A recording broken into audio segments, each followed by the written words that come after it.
Okay, good evening, ladies and gentlemen, dear students and colleagues.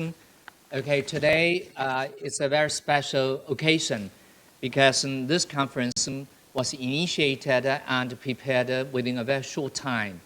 And today we are very glad that to be able to invite Dr. Brian,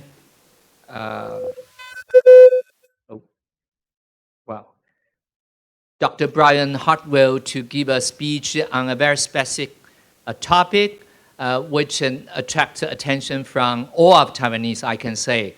That is American domestic politics and its global impact on Americans' global role. And please allow me first to introduce the speaker. Dr. Hartwell was graduated with the Bachelor of Arts of International Relations at Western Michigan University. And then he got the Judicial Doctor of Law School of University of Detroit. And then he served as a lawyer for 12 years before being elected as the City Council member of the Madison Heights City, where he served the public service for 8 years. And then he was elected as the mayor of the city in 2015. And in 2020, he was firstly nominated and then elected as the 43rd District Court Judge of Michigan State. Well, perhaps this title and process is not well known to Taiwanese because in Taiwan, the judge, the court judge was not elected. But in the US, the local court judges and responsible people are elected by the people of the state. And Dr. Hartwell will explain this process and system later. And Dr. Hartwell is a very young mayor and a very young political figure in the United States. He belongs to the Democratic Party, and he's also an important figure in the team of the Governor Gretchen Whitmer of Michigan State. So I can say he belongs to the young generation of American politicians and statesmen. And we are very glad that during his very short visit in Taiwan, we have this privilege and opportunity to invite him to give this speech. So today, I would say his speech will last this conference will last for 2 hours. And for the first hour, he will give a speech on the American political system, the current situation, and the conflicting and cooperation between different parties and political fractions in the U.S., and its probable impact on Americans' global role. And before his lecture, we have already collected 222 questions from all of you and people online. And all of these questions were divided into 13 groups and already handed over to Dr. Hartwell. And he will answer selected questions if he can. So the second period, after the first hour speech, that will be the Q&A and dialogue between Dr. Hartwell and you. So he will answer the questions, and then the floor is open to all of you. So please follow the rules. The first hour, we just listen to his speech without interruption. And then for the second hour, I will moderate the conference, and the floor will be open to all of you. Okay. So on behalf of the College of Social Sciences and National Taiwan University, I just express my gratitude to Dr. Hartwell for your kindness to come during your very short visit in Taiwan. And to express our gratitude, we have just a very symbolic presentation that is certificate of gratitude to Dr. Hartwell.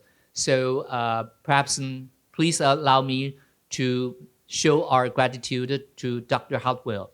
Doctor, please.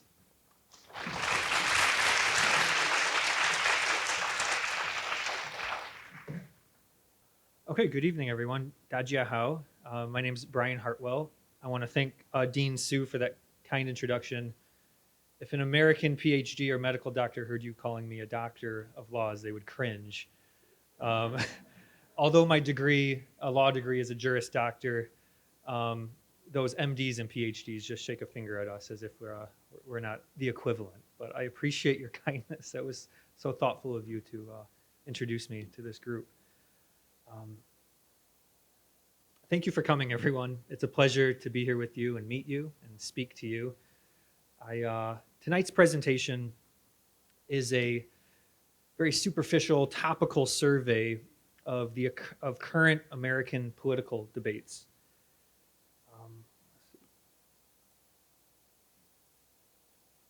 The topics are what the average American, in my opinion, is paying attention to. Not necessarily what the party leaders want us to talk about or what policy experts think should be discussed.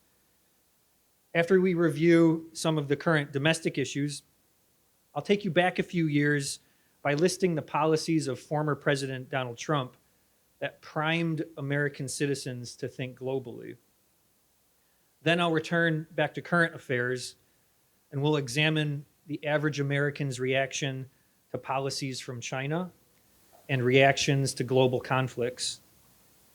And throughout, I will spend some time to define the structure of American society and government to better understand where true power lies in political decision-making, specifically the importance of states' rights. And as a special bonus, I will attempt to answer several of the written questions that were submitted by you students. And then after the presentation, the floor will be open with Professor Sue's permission for comments or questions from you. So my career in government, right now I am a state judge in the state of Michigan. This is a cold weather state in the north of the United States. It's near the Canadian border. I am one of about 200 state level trial judges, and I represent 3 cities near Detroit, Michigan. I am 2 years into a 6-year term, and as Professor Sue said, my position as judge is directly elected from the voters. All elected judges in Michigan are nonpartisan. So even though in my private life I'm a Democrat, in my public life I am nonpartisan, non-affiliated. I can be reelected if the voters choose for consecutive 6-year terms until I turn the age of 70, and then the law requires judges to retire at 70. Maybe I'll take a job at NTU, Professor. And judges in Michigan are truly an independent third branch of government at the federal, the state, and the local level. We are not subject to the influences politically or policy-wise of the governor or the state legislature. And as an independent judiciary, our role is to protect constitutional rights. Anytime a governor or a state legislature or a mayor violate those rights, independent judges in effect enforce the rule of law, meaning everyone in our society, including politicians, have to follow the law. If the mayor or the police chief violates a citizen's rights, perhaps with a wrongful arrest, it's my responsibility to correct that unconstitutional behavior in my court. Electing judges is a logical extension of representative government. The judges, me, we are accountable directly to the voters, to the citizens. The voters evaluate me on fairness, on my temperament, on my knowledge of the law. They judge me on how I issue criminal sentences. They judge me if I appear biased for or against the police or everyday citizens. Now, I'll admit, electing judges, it does lead to differences in how certain matters are processed, and it does lead to different outcomes depending on local custom. So for example, at the beginning of COVID, all court cases transitioned from in-person hearings to then online virtual hearings, much like your coursework. And as we exit the pandemic, individual judges across the country, across Michigan, are making decisions on which cases to remain online and which cases to bring back into the live courthouse. It's my opinion that basic fairness requires criminal cases to be in person, because how else could you judge the credibility of a witness besides looking him straight in the eyes? And if we truly value the right to have an attorney, there's no better way to be consulted and represented than a face-to-face dialogue, a private conversation with your attorney in the courtroom halls. As I will discuss later, and I'm sure many of you know, the concept of electing judges goes back to the founding of America in response to a British king who denied the American colonists any judicial power. Now, as a judge in Michigan, I handle trials for crimes, for civil lawsuits between companies and people, and landlord-tenant disputes. The crimes are anything you could think of: murder, robbery, stealing, drugs, drunk driving, fighting. There's a lot of fighting in the district I represent. And I have the power to send convicted criminals to jail, or I could sentence them to probation. In my court, I oversee a probation department that focuses on rehabilitation of criminals through counseling and classes. And actually, very few criminals in Michigan, especially in my court, go to jail. Very few go to jail. Usually only those criminals who are violently hurting other people will go to jail. Everyone else will get some sort of counseling or therapy where we're searching for the underlying cause of their crime. Why did they steal? Is it because they were poor, or is it because they have an impulse problem? The most difficult part of my job, and any judge will tell you, is to understand when people are lying. Every trial, there are two versions of the story, and they're both so believable. And just human nature, you want to believe people. But it's my job to figure out one of these stories is untrue. One of the people telling this story is lying to me. It's the hardest part of my job. The most exciting part of my job as judge is actually during the trials, when attorneys are zealously fighting for their clients in court, making objections on really brilliant pieces of the law. And I have to be on my toes. First of all, listening. If I look at my watch, that always happens when that's the most important part of the case. But trials are just a true thrill for me, and that's why I became a lawyer. I always wanted to be a trial lawyer. Now, as Professor Sue mentioned, I do have an education. My bachelor's was from Western Michigan University, where I studied international politics and comparative politics with a minor in economics. I went to the same university in Paris, La Sorbonne, as Professor Sue did, for a year, and I received 2 certificates in French language. And of course, I have a law degree from University of Detroit Mercy. University of Detroit Mercy is it's the same law school as every other law school in America. We all read the same books. It's the same curriculum. It's the same timing. So whether I go to Harvard, University of Michigan, UCLA, or University of Detroit, it's the same education, and it becomes the same law license. But University of Detroit distinguishes itself for public service. There's a huge fraternity of graduates from my law school who go on into public service as a mayor or congressman, especially judges. And it's an honor for me to follow in the footsteps of some of the judges before me. Now, for 15 years, I have held elective office, and that's 8 years as a city councilman. I ran in my last year of law school, and I won. And the professors immediately noticed a decline in my grades because I was focusing on my public service work. After 8 years as city council, I ran against the incumbent current mayor. He was an older mayor who was sick, and so he was out of office for almost 2 years, and I was his number 2. I was nominated as the deputy mayor, so I was the de facto mayor for years, and I approached him and eventually said, "Mr. Mayor, I want your job. I'm going to go after it," out of respect to him. And he said, "Of course it's yours. I've been waiting for you to rise to that challenge," but he said, "You're going to have to beat me." And I did. I was lucky enough to convince more voters to choose me as mayor, and I held that position for 5 years. Through that time, building relationships in local politics, county politics, state politics, and even federal politics, that gave me the opportunity to become a judge. And a judge is probably considered a more distinguished office, probably because there's a high bar of entry. You have to be a lawyer, you have to have a law license, and you have to practice for so many years. And of course, you need the charisma to convince people to vote for you. And you have to have a huge machine to market yourself during a campaign. My wife, Ling Yu Chen, is the brilliant business and numbers and data part of my relationship. I'm the politician full of hot air. But it's always an honor. I view public office as an honor. It's a rare honor in American society to get elected office. And it's something that I treasure. And every day, even after all of these years, I still pinch myself to think, I just can't believe that this is real. Okay, the structure of my presentation today is primarily an outline.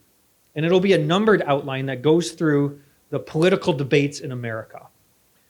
Throughout that outline, which is my primary syllabus, I will take breaks from that to dig in on some terms of art or history or something about American constitutional law that I want both of us to understand, just so you understand the context of the political debates part of my outline.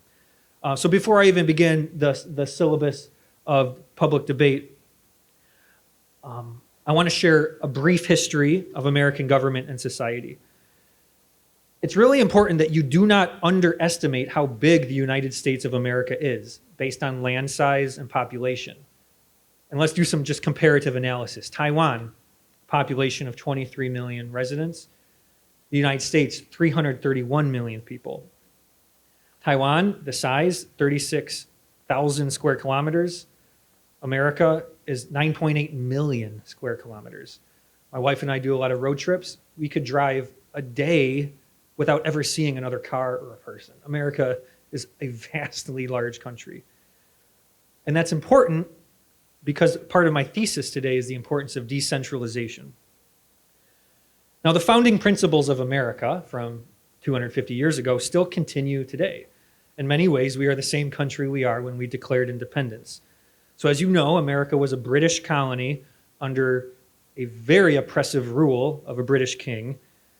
And our Declaration of Independence, our Constitution, and especially the amendments to the Constitution are effectively a list of freedoms that the king denied to the original colonists in America.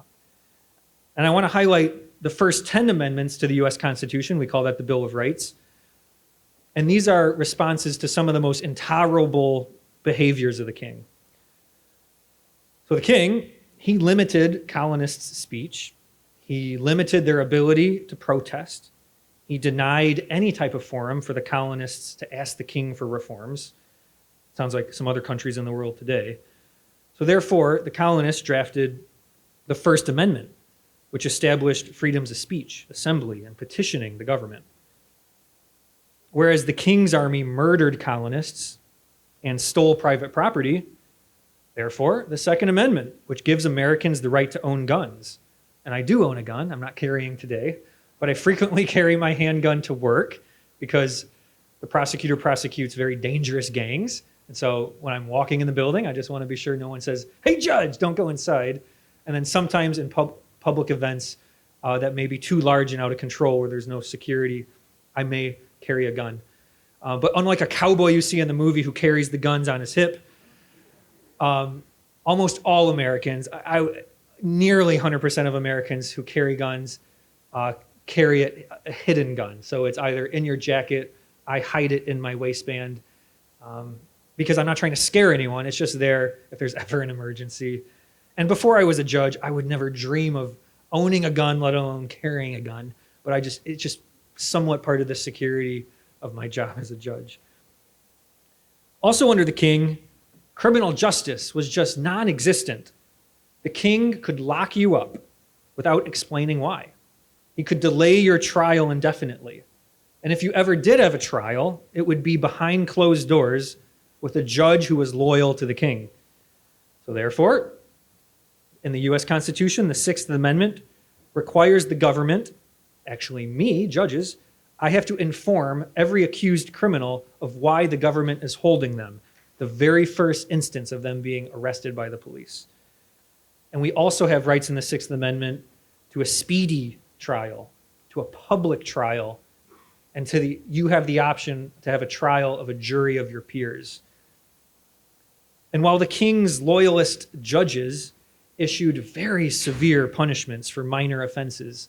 The Eighth Amendment to the US Constitution prevents cruel and unusual punishment. Not that I would ever do that. All right, this begins the official syllabus where I will march through several of the current political debates in America. The first 5 I'd like to present are the current political issues that I believe Americans have on top of their mind. The 2022 midterm election, which is approaching us in a month. President Biden is halfway through his first 4-year term, so he's not up for election. But every seat in the US House of Representatives and 1/3 of the US Senate is up for election. Currently, both chambers of Congress are controlled by Biden's party, the Democrats. I predict that the United States Senate will remain in Democrat control because of the relatable and qualified candidates from the Democrat Party. I predict the US House of Representatives will change control to the Republicans because there are about a dozen seats that are currently held by Democrats in districts that are traditionally Republican. And the Republicans only need to get 6 of those 12 to flip control. In the state of Michigan, we lost population over the last 10 years, and therefore we lost a member of Congress to another state where population was growing. Terrible news for Michigan. But in a neighboring district, just next to me in Warren and Sterling Heights, where most of the auto factories are, a beloved retired Democrat judge is probably going to lose to a younger retired soldier from the Republican Party. And in Michigan, that'll be a very key race to watch and predict how the presidential race goes in Michigan in 2 years. Number 2, the 2024 presidential election. It's still too far away. Let's wait for the midterm election. But I predict very early that Biden will run, and I predict that he will win, especially if it's against Donald Trump version 2. But if Donald Trump is thrown in jail, or he chooses not to run, or he loses a primary, he would lose to probably 2 of the very popular Southern governors, Governor Abbott from the state of Texas and Governor Ron DeSantis from the state of Florida. I think the race, Biden versus those governors, will be a lot closer with Biden still winning. But if it's Biden versus Trump, easy victory for President Biden. Subject 3 is what every single household is worried about and talking about. It's inflation. Rising prices are crushing demand and forcing every American family to adjust their spending and savings habits. The Federal Reserve Chairman, Jerry Powell, he said that fighting inflation, it's going to hurt. It's going to hurt households, it's going to hurt businesses. And they've already done that. The federal bank, multiple times this year, has drastically raised interest rates. Now, there are other market conditions that I'm sure the economists in this room will say, you don't need the Federal Reserve Bank, that market conditions will help to pull inflation down itself. One is as the supply chain naturally heals itself from the disruptions of the pandemic and tariffs, and also the slowing of the housing market. Remember, most of America is cold during the winter, and the housing market dramatically slows down in the cold months because people just physically don't want to go outside to buy a house. That will help to bring housing prices down, and that will help pull inflation back down. And of course, cooling consumer demand in the cold months as well. Now, things to watch for with inflation is how President Biden delivers on the very impressive and exciting Inflation Reduction Act, and how President Biden handles, and if he wins the challenges to his executive action to unilaterally forgive, I think it's $500 billion of college loans. I'm one of those former students who spent well over $100,000 US to get a law degree and bachelor's degree. And even though I make good money as a judge, I'm still within the threshold to get my college loans wiped out, thanks to President Biden. Thank you, President Biden. Subject 4, I've notated it as a state right of reproductive freedom. And again, this is what every household is talking about this year, especially women. Since 1973, abortion has been legal across the United States. And this was thanks to a landmark decision from the United States Supreme Court called Roe versus Wade back in '73.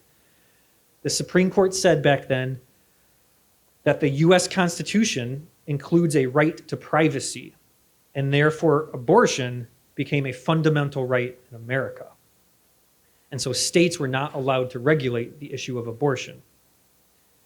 That all changed this summer in June 2022 in a US Supreme Court case called Dobbs versus Jackson, where the United States Supreme Court reversed the ruling it made in Roe versus Wade because it said abortion is suddenly, they realized, not deeply rooted in American history or tradition, and therefore it's not contained within the US Constitution. Therefore, once they removed federal control of abortion, that gave the 50 states full power to regulate the issue of abortion. And guess what? That's going to result in 50 different policies. We have 50 different states on abortion. It'll be madness for pregnant women. Right now, many parts of America, abortion is completely illegal. So if you live in the southern part of America, I'm sorry, ladies, you cannot have an abortion no matter what. Whether you were raped, whether the baby was a product of incest. There are some exceptions in the South if the mother could die. But there's even debate that even if the mother's going to die, there's no right for that woman to terminate the pregnancy to save her life. To me, that's insane and cruel. In the Northeast, Massachusetts, Rhode Island, New England, those states, abortion is legal according to state law and state policy about up to 5 or 6 months. In Michigan, we relied on that 1973 federal case law. And so in Michigan, for the last 50 years, abortion was legal. Once the federal law was ripped from us, we didn't know what to do. So we looked at our law books, and there was a 100-year-old law that everyone forgot about that says abortion is illegal, and the woman will be sent to jail, and the doctors will be sent to jail if they perform the procedure. Again, wildly cruel and outdated policy, but because there's no federal jurisdiction over abortion, it's kicked to the states, and Michigan is one of those madly inhumane states. Luckily, my friend in a neighboring court, Judge Cunningham in Oakland County, found that 100-year-old Michigan law is unconstitutional under the Michigan Constitution, and so for the time being, that criminal abortion statute is on hold. Women across Michigan are holding their breath because in the meantime, there is a voter referendum on the ballot for all voters to decide the future of abortion this November, to actually enshrine the right to an abortion within the Michigan Constitution. So hopefully Judge Cunningham does not have to reach his conclusion on whether the 100-year-old law is constitutional or unconstitutional, because if the people speak, then that will resolve the difference, and the Michigan Constitution will allow a right to an abortion. Let's see. This brings up one of the student questions. So ding, ding, ding, let's take a time out. One of the students' questions that was presented to me said, and I'll read from the screen, the abortion issue has been one of the biggest controversies in America. How do you think it will affect the midterm election? Does it favor the Democrats or Republicans? I want to ask you. So those are the two main parties in America. Democrats are liberal, Republicans are conservative. What do you think? A show of hands, who do you think this abortion issue will favor the Democrats this fall? Okay, maybe about half the room. And then who thinks the abortion issue being sent to all the states will favor the Republicans, the more conservative party? It's fascinating. It's a really interesting debate. I personally think the Republicans are going to get buried for this. I believe they're going to be made out to look like dinosaurs. 100-year-old laws that criminalize women and put them in jail, laws that rather have women die than give them the ability to save their life. I think Republicans will be humiliated. And so what I have seen are Republican candidates are avoiding the question when asked during debates or interviews, and they just defer to, the people will decide. You don't have to ask me. And so that's a clever way for the Republicans to avoid the controversy of it. And it's almost like the analogy, maybe you have this in Taiwan, is the dog finally caught the truck or the mailman truck. So, your dog always barks at the mailman, right? The mailman comes, wah, wah, wah, wah, wah, wah, wah. If the dog ever caught the mailman, the dog wouldn't know what to do. And so the Republican Party has been challenging abortion for 50 years. They finally got it. And now they're just flat-footed. They don't know what to do. And so one example of this is the state of Kansas. Kansas is in the middle of the country. Nobody lives there. It's farmers, it's cows, it's corn. It's in the heartland of America.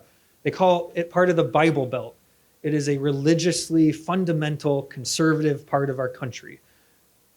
Puritan roots, hardworking farmers that just want a nuclear traditional family. If a Democrat steps foot in Kansas, they're escorted right out immediately. But after this decision, the voters of Kansas immediately they got a referendum, and the entire state of Kansas was asked whether to continue abortion rights as legal or to criminalize them. And the conservative voters of Kansas said, no, we want to support women and freedom to choose on abortion rights.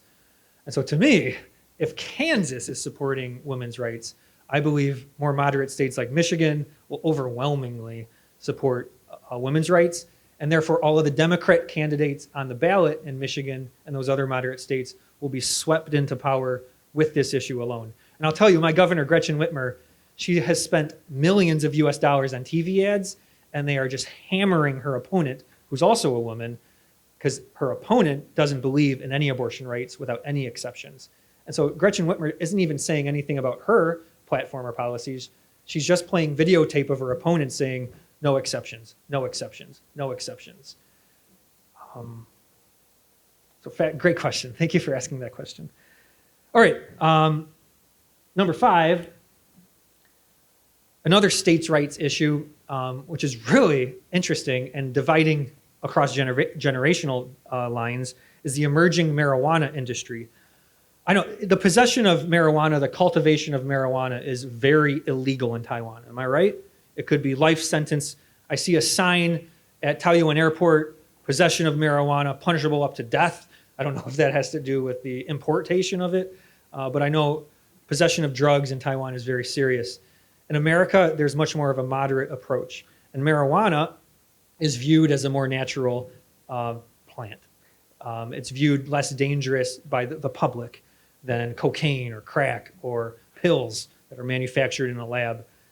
And so marijuana, although possession of marijuana is still illegal against the law under federal law enforcement agencies like the FBI or the DEA have deferred to local or state laws on the issue of marijuana.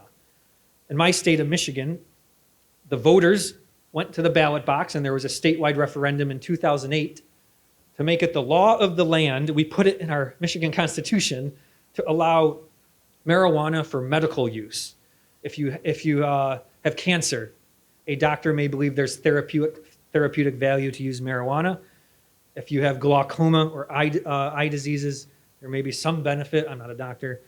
And if you have extreme, severe body pain, there may be therapeutic effects to consume this plant. That was 2008. 2018, the voters again went to the ballot and again amended the Michigan Constitution to allow the private, personal, fun use of marijuana. And so what?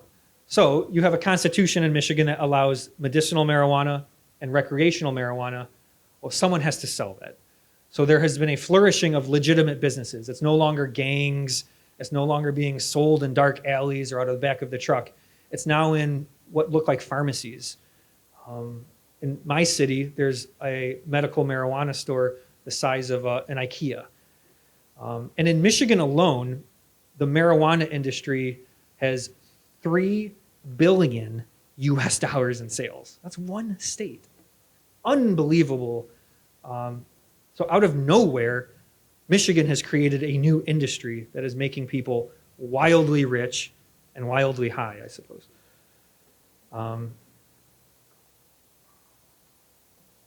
Okay, time out. I want to take another break to really focus in on those last two issues that I marked as states' rights. And this is really important to my thesis today.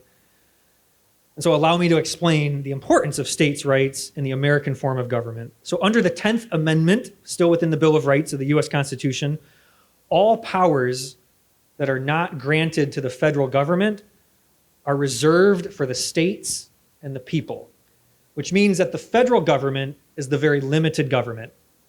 The US Constitution is very small, a couple pages.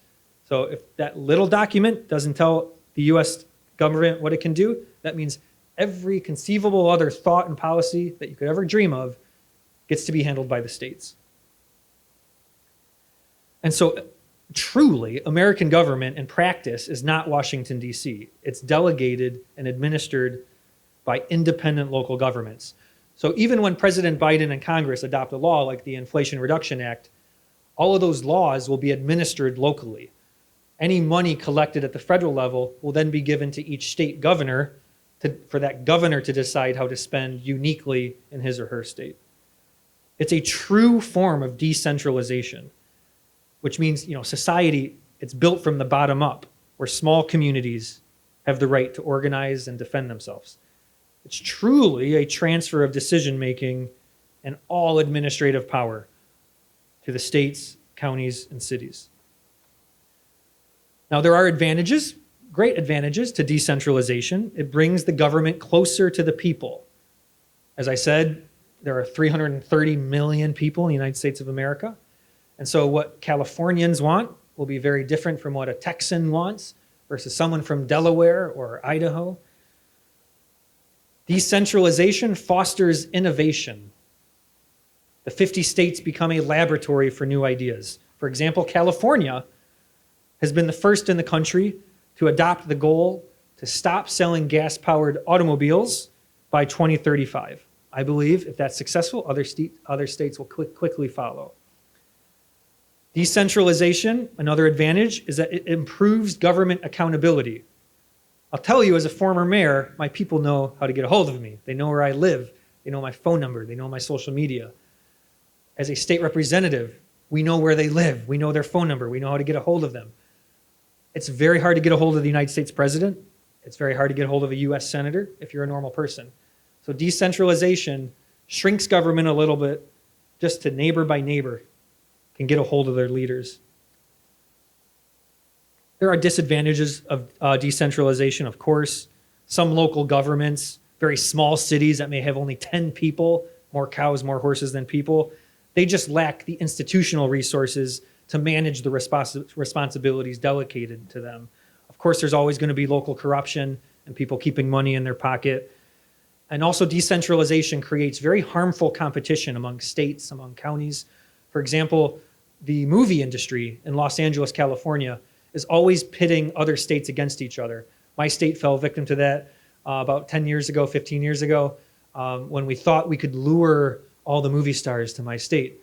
And so my state offered pretty much free taxes to all those businesses. And it was great. All the famous movie stars were there in the same cafes and the same streets. And it was a dream come true until we reversed that and started taxing them again. And poof, the businesses were gone to the next state. So decentralization does create toxic competition between us where there is a zero-sum game. Now remember, all state governments are modeled exactly after the federal government. There are 3 branches of government in the federal government, 3 branches of government at the state level. Executive, governor. Legislative, the House of Representatives or the Senate. And there's always a judicial branch. And state government is also decentralized. The governor's not that important actually either, because she's delegating power as well. And this is under a new concept, which I'm not sure if they study here. It's called home rule. So home rule is the Michigan version of decentralization. And it's what gave me incredible power as a mayor from a small town. And home rule gives all counties, cities, school boards, there's even elected library boards. If you're interested in buying books, I will elect you and you can be an elected official for the library board. All right? And home rule gives all of these little local governments the power to pass their own laws, to form their own structures of government, and then to administer all the services of government that they see fit and all the services of government that the state or federal government will pay them to do. And most cities follow the same structure as the federal and the state government, with an executive, the mayor, legislative branch, the city council, and a local judge. So under home rule, local politicians are very, very important, and they are truly independent from federal or state officials. The governor doesn't tell me what to do as a small town mayor. I tell her what to do. She works for me. The disadvantage of home rule is the huge difference in the outcomes of certain programs like education or even policing. And this is unheard of, I think, in most of Asia, actually. So in America, with home rule, the rich neighborhoods will generate more local taxes because they're rich and their property values are more valuable. And all of that extra tax money they generate locally will be spent on their students, their kids. And so the richer neighborhoods, the richer school districts tend to give a better public education than poorer neighborhoods. It's patently unfair. Also, with police departments, poorer cities cannot afford as many police officers or firefighters or emergency medical responders. And so sometimes in the city of Detroit, a generally poor city for taxes, you may wait an hour until the fire truck comes. Where in our little city, Madison Heights, they'll be there in 90 seconds every time you call. Professor Su, you wanted to focus in on this, and I think this is really important. There are, remember, essentially 4 levels of government in the United States, and I'm just organizing them by size, probably the size of the budget. It's not by size of importance, but you'll start with the federal government in Washington, then the 50 states, the 50 state governments, then that goes down to the county level, and then finally the local level. Cities, townships, school districts, the library board I mentioned. Sometimes there's even a really rare political government called a drain district. Sometimes there will just be a standalone government that takes care of the sewer pipes. Now, across all of the United States, all of these local governments, there are 100,000 of them, 100,000 unique governments in America. And across the 100,000 unique governments, there are over 500,000 elected officials. Exactly, there's 682 elected officials. I can't name them all. I can't even name the mayor of a couple cities over. There's so many politicians. And of those 519,000 politicians, 500,000 are truly at the local level. There are 18,000 state politicians, 537 federal politicians, including Congress and the president. But as you can see, where's the power? Where's the attention? Where do the people get to go to address their concerns? It's to the library board member. It's to the mayor that lives next door to them. That also includes judges as the local elected officials.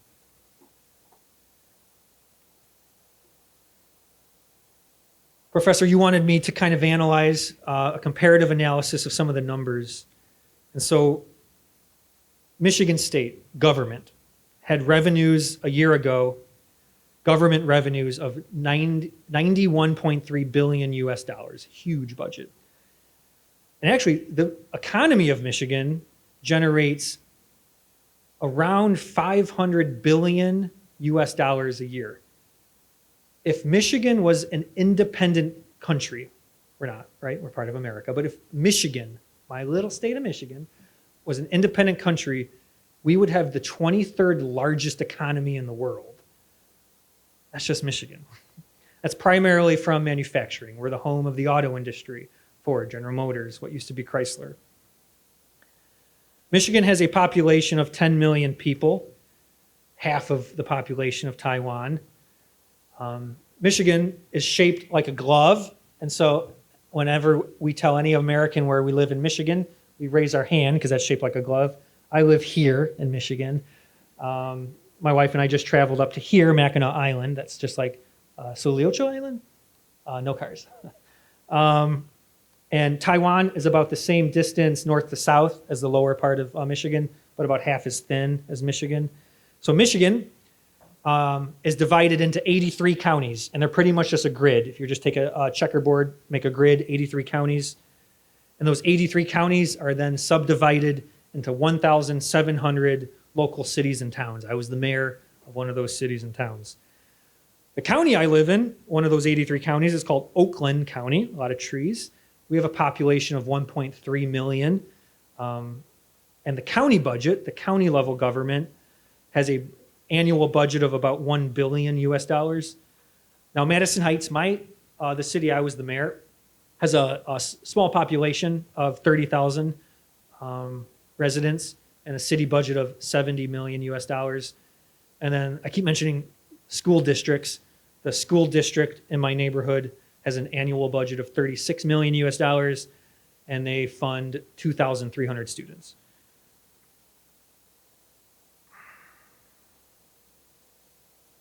Oh, so here we go. Another student question alert. Ding, ding, ding, ding. I'll read from the slide. Based on your experience working as judge or as a mayor, which is more difficult? I love this question. So as mayor,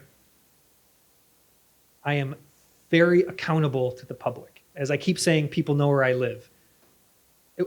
Not a weekend would go by where someone would see me in the backyard and lean over the fence. Hey, Mr. Mayor, they didn't get the garbage this week.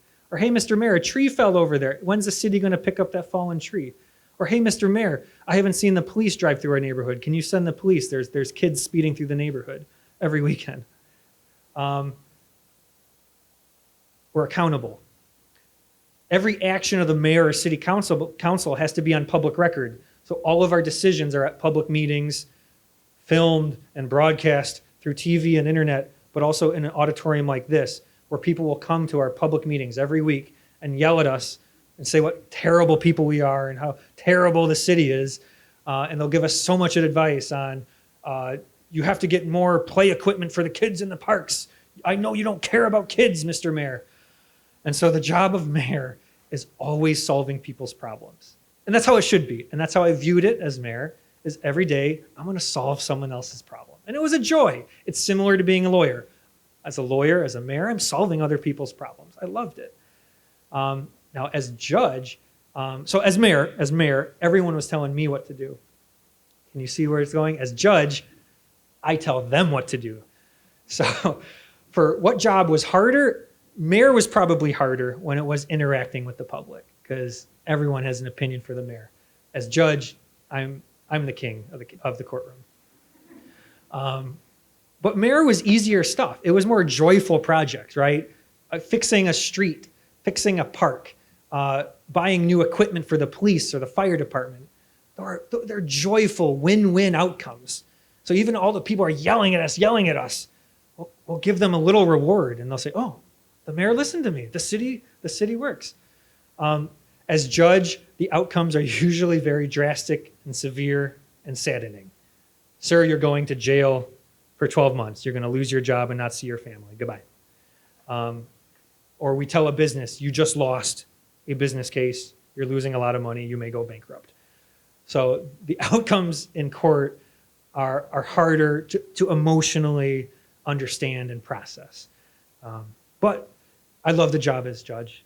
It's truly fulfilling in many ways, because primarily I said I'm not throwing everyone in jail. I get the opportunity to rehabilitate them. And the people who we give a second chance, they do honor that second chance. All right, let's return to my syllabus, the survey of American political discussion. So the domestic politics of the past 6 years have honestly been a living nightmare, so emotionally draining. So let's discuss former President Donald Trump's significant contributions to American discourse. Most U.S. presidents' legacies are built on their domestic achievements. President Trump, however, awakened the average American to global affairs through his very bold foreign policy. President Trump, at times, vilified non-Americans in his policies and in his public statements on issues ranging from trade to COVID to crime, immigration, and border control. And I'm going to review some of those subjects here. First, how did Trump impact the public discourse over immigration. Well, when he began his campaign and announced he was running for president in 2015, first things out of his mouth were to claim that Mexico was sending criminals across the border. During his campaign, he called for a total and complete shutdown of our borders to Muslims. As the president, he actually fulfilled those words. On trade, Trump had a huge impact on American discourse. He escalated the tariffs in 2018 under his America First economic policy, with the first waves of the tariffs under Trump, including extra taxes on solar panels and washing machines, heavily impacting our friends in South Korea, tariffs on steel and aluminum imports. Of course, these countries retaliated immediately against us with their own economic sanctions from Canada or India or China especially. Trump escalated the trade war with China, claiming that China steals the intellectual property of American firms. Of course they do. And China's unfair subsidies that worsened or expanded the trade deficit between the US and China. These were Trump's claims. Now, Trump said the benefits would be the immediate repatriation of these firms that make goods in China. They will now produce overnight, change the supply chain, and build it in America. Now, the tariffs under Trump's watch began largely on industrial goods and tools. One example was an early tariff on electric-powered train cars. No company in America builds electric-powered train cars. I think they're all made in China. Well, guess what? Suddenly, if any city or county or state wanted a mass transportation system that called for electric train cars in America, that city now had to pay the extra tariff, the extra costs to import those goods made in China. Trump wasn't satisfied with that first tranche. He expanded the tariffs to more luxury goods. We couldn't get our whiskeys without paying an extra tax from Scotland. And then the tariffs were expanded to household goods. So now every household felt the pinch. There was an exemption process, so companies could apply to actually the White House. It was a direct line to the White House, surprisingly, to the US Trade Representative, and you could apply for an exemption. And I called that number all the time and surprisingly got really high up, just as an average Joe picking up the phone. But the exemption process to the tariffs was very opaque. It was not transparent. It was just a simple application of who you are, what you import, click to send. And the exemptions that were approved by the Trump administration were disjointed. One company that imports batteries for electronics was allowed an exemption, but a similar sized company was not. As a lawyer, I was a full-time lawyer at the time, and I represented a company who was an auto supplier based in Taiwan, hopefully a future publicly traded company on the Taiwan Stock Exchange, but they manufacture some of their products in China. They suddenly had to pay a high tariff because General Motors and Ford needed those products immediately. And so it was unfathomable for that auto supplier or GM or Ford to change their supply chain to get that same Taiwanese company with goods made in China to get that now made in another country or into America. It was just undreamable. So either that Taiwanese manufacturer who was making the goods in China had to stomach the cost, but that was unlikely because profit margins are not very huge, or they would have to pass that on to the American company, or ultimately what happened was the American consumer. Now these tariffs were a game of chicken or brinksmanship between Trump and the CCP. That's what it obviously was. And it appears that the CCP met him toe-to-toe each time with their own retaliatory and false promises. And every economist who studied this will demonstrate that the tariffs, each tranche, immediately increased prices for Americans on those tariffed goods. And that's compared to a decline of prices on all other goods that were not tariffed. American companies and consumers were the one to pay the costs of Trump's tariffs. And every American knows that. President Biden has not changed the tariffs. And so year by year, American consumers have to pay approximately an additional $51 billion US to fund this trade war. Telecommunications. This was a pet project of President Trump. In 2019, President Trump declared a national emergency over telecommunications. And this resulted, you may remember, in him threatening to ban WeChat and TikTok in America. He actually truly banned China Telecom and their cell phone services. And President Trump feared that there was a national security risk, and I believe it's probably true, from China's influence over those companies, and especially the CCP's role in the malicious monitoring of American defense and American consumers. And Americans generally are paranoid and they fear bad actors, either state actors or private actors in China or Russia who control or monitor or manipulate social media posts to divide American public. COVID. Oh my goodness. History will frown on President Trump for his response to COVID. The early stages of the pandemic, Trump downplayed the seriousness of the threat to public health by suggesting the coronavirus was simply a handful of cases that would soon disappear.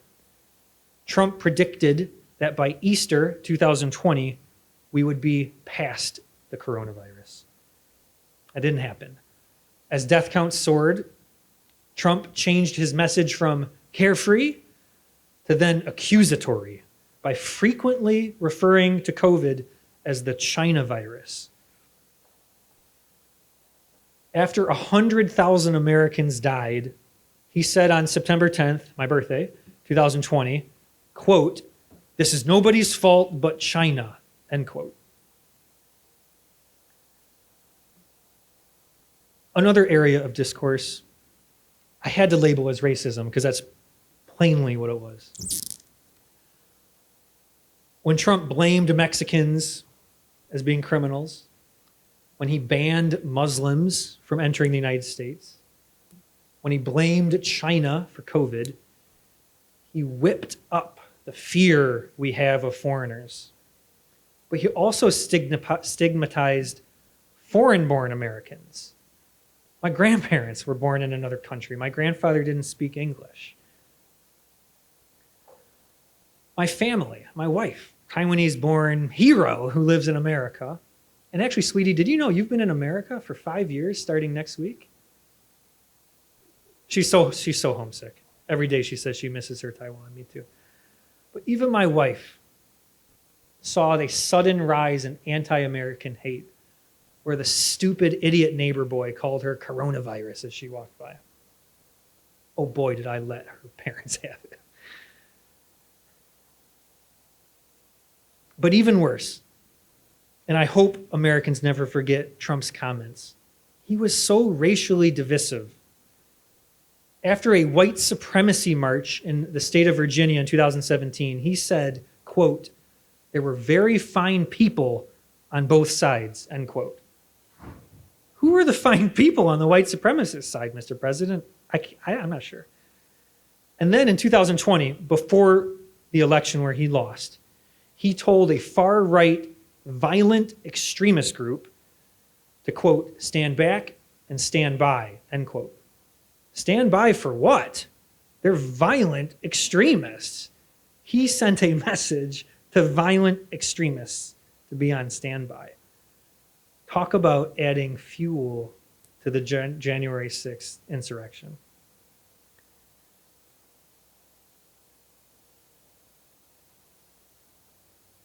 I almost want to cry. I need to take a break to just think about how terrible how that section was.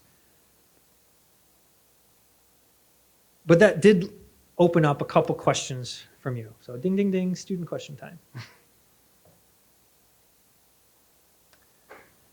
One question from you stated, there are many in the Republican Party who don't want Trump running for president in 2024. However, he has significant influence in the party today. Do you think Trump will eventually represent the Republican Party to run for president? And the second question, which I think actually will answer and be related to this, is a second question from you that says, do you think polarization is serious in the US? If yes, is there any advice or institutional design that can help improve the situation. To answer the question directly and succinctly, does Trump still have influence, and will he represent the Republican Party to run for president? Yes. And it's frightening to think that someone who was so divisive and played to the fears and paranoia and the worst emotions and feelings of our country could hold elected office. And generally, I don't know if it's the same in Taiwan, the first term of any elected official, they tend to be timid. It's their second final term where they take the gloves off and there's no holds barred. I truly fear a second term for President Trump. But I believe he will win his primary. And that's where we get to the question of polarization. So yes, there appears to be increased polarization in virtually everything in America. At least the news stations will tell you so. From school curriculum, to banning books, to healthcare coverage, to abortion, many of the most important aspects of our lives are governed by these extreme policies. And we're seeing politicians in America more eager to leverage power to reward their supporters. That's so nice of you, thank you. Instead of expanding freedoms more broadly. Instead of working towards compromise or moderation, this exclusive, extremist vision leads to a polarization of ideas and leaders. Now, we used to call the politicians who worked towards compromise, we called them statesmen or stateswomen. It was an honorable title. They got stuff done for the betterment of everybody, not the betterment of their party. But now, today, compromise is viewed as ideological weakness. To make friends with the other party, the enemy, is cheating on your tribe. This thinking is insanity. And I see it in Taiwan politics, how the voters in the news stations vilify the other party as if they will immediately destroy everything you hold dear. It's probably a lot less impending in America and Taiwan as the parties make us think. Former President Trump played to this emotional, inherent, instinctual tribalism. President Biden, who served in the Senate for many lifetimes, is a true statesman, in my opinion. He seeks compromise. That's what he did as a U.S. Senator. But sadly, the purists in our party, the Democrats, bash him and accuse him of infidelity and weakness. And so something is causing and leading to this tribalism. And I will answer the question very directly. What causes this tribalism is a very unfair primary election system that tips partisan primaries toward the extreme poles of each party, because only the true iron voters of each party will leave their house to go vote on primary day, while the more moderate voters, like my grandparents, they'll wait until the general election. But by that time, it's too late. Two extremists have won the primaries from their respective parties, and they will most certainly go on to disappoint the general election audience. And it seems every year we say to ourselves about our choices, who's the lesser of two evils? So the answer to eliminate these extremist primaries is to have open primaries where all the candidates, regardless of party, compete head to head. So right now we have closed primaries. You go to the election day and you say, I am a member of the Republican Party, and they give you a Republican-only ballot. And then you vote for the most extremist, craziest guy from your party. Check. The other party can't vote for your ballot. You go in and say, I'm a Democrat, they'll give you the Democrat ballot, and you vote for the craziest, most lunatic Democrat, because moderates aren't voting in the primaries. So what would change that is you go on primary day and you don't tell them what party. They just give you a ballot with every candidate. That's an open primary.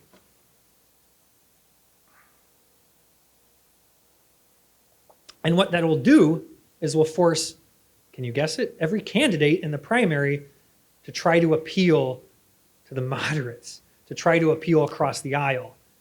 Because the extremists will realize they have a smaller camp of iron voters, but truly America is the 95% of people in the middle, the moderates. And this has happened in the state of Alaska. The state of Alaska had an open primary this year to great success, where all candidates were reaching across the aisle to appeal to voters from both sides of the party, and with some really interesting results of who advanced from primary to the general election. A Democrat actually took first or second place in the primary and advanced to the general election. And typically we would think Alaska is much like Kansas, a very conservative state, not conservative for Puritan or religious reasons, more conservative for business reasons. They are an oil-producing state. They want deregulation and pro-business, so they tend to side with the Republican form of government. But with an open primary in Alaska, the primary voters chose a Democrat to possibly win in the general election. It's fascinating. That should spread across America. It doesn't happen in Michigan. So the first issue of why we are polarized is a partisan primary system. The second reason we have polarization, it's another structural issue, and it's the partisan control of who draws the district maps for every office. So every 10 years, America has a census where we count all the people. And every 10 years, we redraw the maps of all the political districts. Like I said, Michigan lost population. So when Michigan redraws the maps, our map will be a little bit smaller. We're going to have one less congressional district in it. But guess what? Guess who draws the maps? It's the party in power at that time. So in Michigan, the Republican Party has controlled the state legislature for quite some time. So guess what? When the Republican Party is put in control of drawing the maps, they're going to draw the maps to favor their party, right? So they will draw a map that creates districts more favorable to Republican candidates, and they will draw really wild-shaped maps to try to lump all the Democrats into one district. So Democrats can have that district, but they'll all get lumped into one area. And so, of course, if who draws the maps is partisan, the maps are partisan. The solution to partisan map drawing has actually been found in Michigan. We changed the law, and we just experimented for the first time. So the 2020 census resulted in a new map in Michigan. But we moved the map drawing power from the politicians to a nonpartisan commission of average, everyday voters. Literally, this commission was comprised of teachers, housewives, students, accountants. No politician was on this commission. And I believe that these maps are fair for the first time in Michigan. And they created true fair competition amongst the parties. And since these maps have been fairly drawn, I believe the primary election we just had a month ago was fair. And I believe the November general election in Michigan will have more moderate candidates that are successful. And that's the state of Michigan. So polarization is a product of the structural deficiencies and the structure that promotes partisanship over the greater good. Back to my syllabus, the outline, the numbered outline of key political discourse. I'm shifting gears to international affairs, China. The way that President Trump attacked China for 4 years is very important to how Americans view China today. And I will say, it's my opinion, that Americans are unified in their view that China is a threat to American security and prosperity. This is not a State Department issue. This is from the kitchen table of households. And this idea of China being a threat transcends political party. It doesn't matter whether you're a worker or the employer. It doesn't matter if you're on the East or the West Coast or the Heartland, young or old. And this wasn't the case before President Trump. It was President Trump who encouraged such distrust of foreigners, especially from China. So I want to demonstrate the nexus between the Trump-fueled rise of xenophobia, especially against China, and current affairs today in China. And so here are some of the actions of China that are broadcast every single day on American news, and uniformly, Americans are shocked and appalled by these actions and policies out of China. Religious freedom, very important to Taiwan, very important to the United States of America. Americans are disgusted and saddened and moved by the inhumane detention of the Uyghurs and Turkish Muslims in Xinjiang province in Western China. And we believe and support the United States, or the United Nations Human Rights Office report that claims that likely crimes against humanity have occurred and are continuing to occur at the hands of China. Democracy, again, important to us. We watched in horror the pro-democracy demonstrations in Hong Kong. I know voters in Taiwan watched in horror the pro-democracy demonstrations in Hong Kong when they voted for President Tsai 2 years ago. And we watch the obvious outcome, the subsequent CCP influence in Hong Kong elections. We see an immediate and obvious decline in the freedoms of assembly, the freedoms of speech, the freedoms of press in Hong Kong. It's unfathomable that that could be taken away from you. And this reminds us of the fears of the last British governor to Hong Kong. His fears have materialized. He said in 1996, before the 1997 handover from Great Britain to the CCP, he said, quote, and I'm paraphrasing some of this to update the language, quote, "My anxiety is not that Hong Kong's autonomy would be usurped by Beijing, but that it could be given away bit by bit by some people in Hong Kong." Those words should be written into the hearts and minds of everyone that lives in Taiwan. That you don't need someone to come and take something from you. You may lose what you have bit by bit from your own doing. The next issue coming out of China that every household in, maybe not every household, but that gets discourse in America is what's happening in the South China Sea. China is creating new islands out of nothing. They're dredging up sand in the middle of the ocean and putting military outposts out in the South China Sea. Of course, this is immediately frustrating shipping routes, fisheries, but more importantly for us, for Taiwan, America, Japan, Korea, the Philippines, it's posing an immediate security issue for this region. All of these issues play into the fundamental fears all Americans have of other people, but they were inflamed by President Trump's policies and his rhetoric. They also remind us of our experience 200 years ago with tyrannical government that doesn't respect freedoms. So, yes, America appears to have a very fractured society, politically speaking. But these issues in China have unified American opinion, unlike any domestic policy that we discuss. And this unification of America from house to house, not the State Department or White House, but house to house, this unification of the fear of China creates a diplomatic opportunity for other nations, including Taiwan, to influence American policy. And compare that to how I said how important local politics is. We have distinguished guests in this room who have the ability to get the leaders of America on the phone. But you have the ability to get the grassroots leaders on the phone. I'm sure you have family and friends that go to university or live or have moved to America.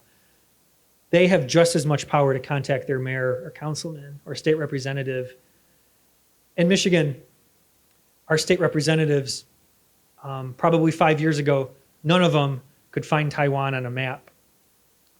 But the Michigan House of Representatives now has a Taiwan study group to understand the important relationship between our two countries.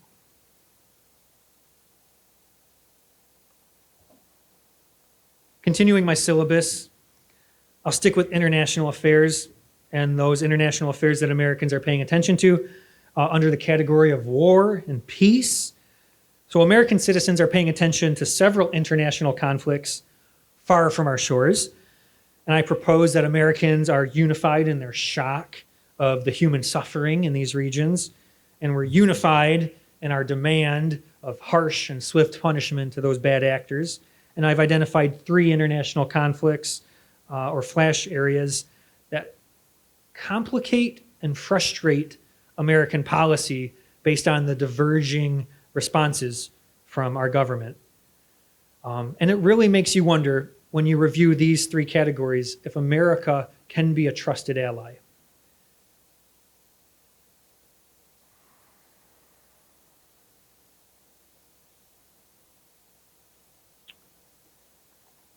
I want to start with Afghanistan. Of course, as you know, America was at war with Afghanistan for 20 years, and we led and supported and built a new government. That collapsed completely overnight without any preparation. President Trump and President Biden, both parties were unified in removing American men and women from that country, and President Biden had the task of doing that.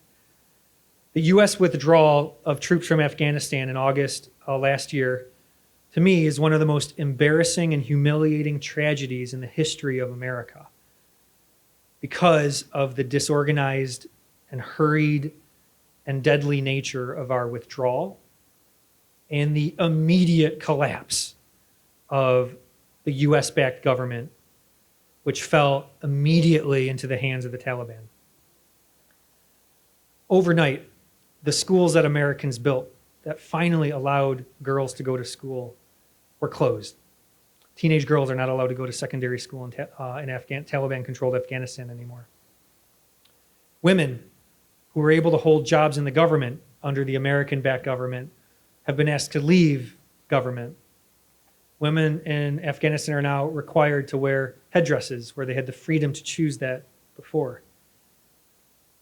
Afghanistan women, I may have said American women, but Afghan women are unable to leave their house so many kilometers without a male escort from their family. Americans watch this and are saddened by this. We spent in America on Afghanistan $2.3 trillion US, and for what? For what outcome?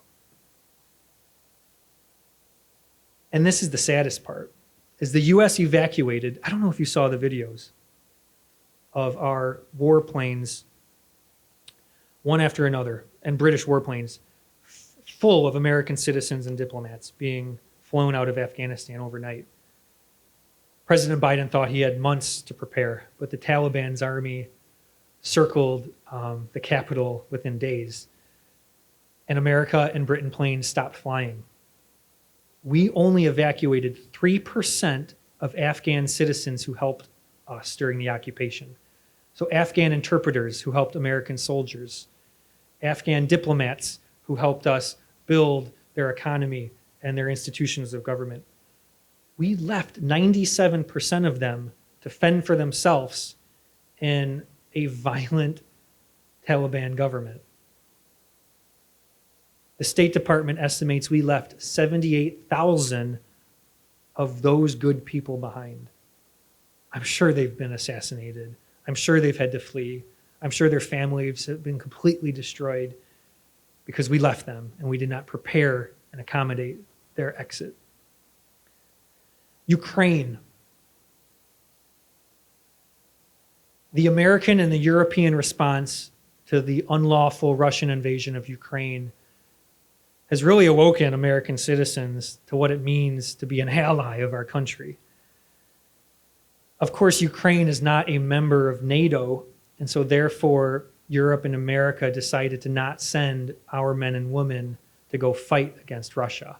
We're sending our weapons, of course. We've sent approximately $65 billion in defense weapons, and economic support, and food aid. But I don't know if it's clearly enough. I can't really believe any of the reports from Russia. I don't know if you can. Russian and Ukrainian news are completely opposite of what's happening day to day. But we should study, the political science, the social studies department should very closely study the European friendships and response when the invasion was about to come, when it happened, and forthcoming. It's really important to understand what happens when war tanks cross your border. Taiwan, something near and dear to my wife's heart, my heart, your hearts, is President Joe Biden. He said it out loud, and he's said it at least 4 times, maybe 5 times, that if China invades Taiwan, the U.S. will send troops to defend it. Now, my brother was in the U.S. Navy. He served on an aircraft carrier. He's a nuclear engineer, smartest person I know, except maybe our cousin who's a heart surgeon. Busan, you may be the smartest person I know. My brother is tied for you as a nuclear engineer with the United States Navy, and he was on the aircraft carrier, which is powered by nuclear power. He said if he had to tell me how it's powered, he'd have to kill me. Loose lips sink ship, I believe he told me. But he was in the Pacific Fleet, based out of California and Washington State, and his aircraft attack force would protect Korea, Japan, Philippines, and make stops on those. And his Pacific Fleet would be the first responders to Taiwan. And he said the greatest fear that the U.S. Navy has is the missiles that China can launch that are below the radar, and America calls them aircraft carrier sinkers. But, and again, my brother and I are not American diplomats. We're not from the State Department. These are just personal opinions and very superficial observations. But my brother and I believe that the U.S. Pacific Fleet and the soldiers and the Marines would be the first American men and women to come to this country if China begins a amphibious assault of the island. But every time President Biden speaks, the administration officials come to clean it up, and they say that no, the president's statements are not a change in American policy. And actually, just last Monday, the U.S. State Department spokesperson, Ned Price, that was Monday, September 26th, he had the cleanup duty, and he said, America takes no position on Taiwanese sovereignty, and America seeks the status quo. I'm sure, I'm guessing a lot of us in the room may agree with that, the status quo. So America has what's called the One China policy, and that's really just a diplomatic measure to facilitate relations between Beijing and Washington. The One China policy, it's not an endorsement of the CCP's One China principle. And remember, the American policy still allows for the sale of military weapons from U.S. to Taiwan, as we just saw weeks ago. And it does leave open the ambiguity and the implication that the president can keep making of American military support for Taiwan.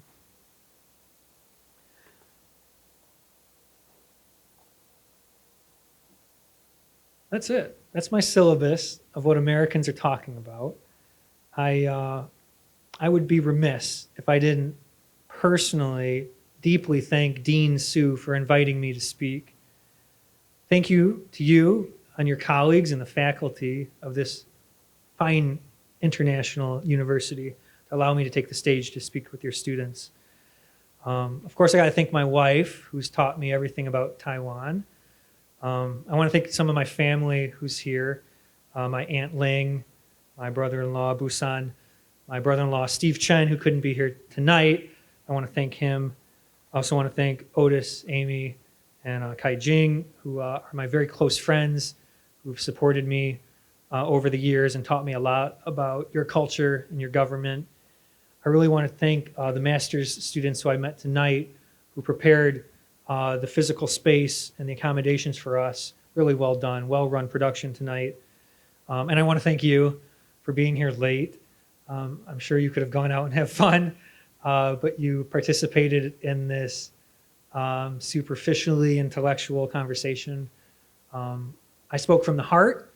I do want to remind you I am not an American diplomat, so the American State Department doesn't have to clean up my words because my words don't mean anything. And I was a little political, but I was trying to demonstrate the general feeling of just the emotional and political divide in the country. As I said, as a judge, I am nonpartisan. In my life, I tend to vote for more Democrat candidates, but I am moderate. I have voted for Republicans who put aside all of the Puritan and religious arguments, and I vote for the Republicans who talk about building business and building wealth and prosperity through deregulation. That makes sense to me. So I'm not an extremist. I believe I'm in the moderate with an open mind. And actually, ethically speaking, judges, because we are nonpartisan, I cannot enter political debates. So I often guard my comments so that it doesn't appear that I side with the governor. So if you come before me as a criminal, you have to say, "Oh, judge, I voted for you and the governor. Give me a favor." There are ethical reasons why I stay out of the political fray. But Professor Su, I'm in your hands on the next phase of this presentation. How would you like to continue? Thank you.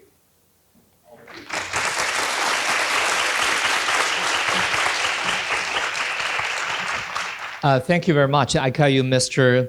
Hartwell, right? That's more correct. So, well, thank you very much for your excellent presentation. I have to say that as I invited him just some days ago, and he promised us, so we organized this conference within a very short time. But he's really serious about this presentation speech. So look at the totally 10 pages of the script, of the manuscript for preparation of the speech.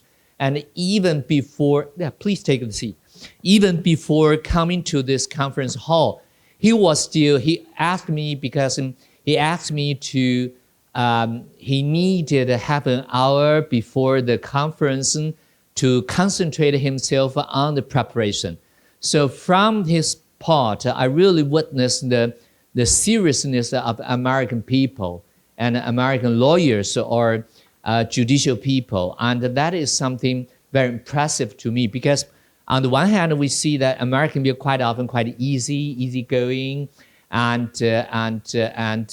not so formalist.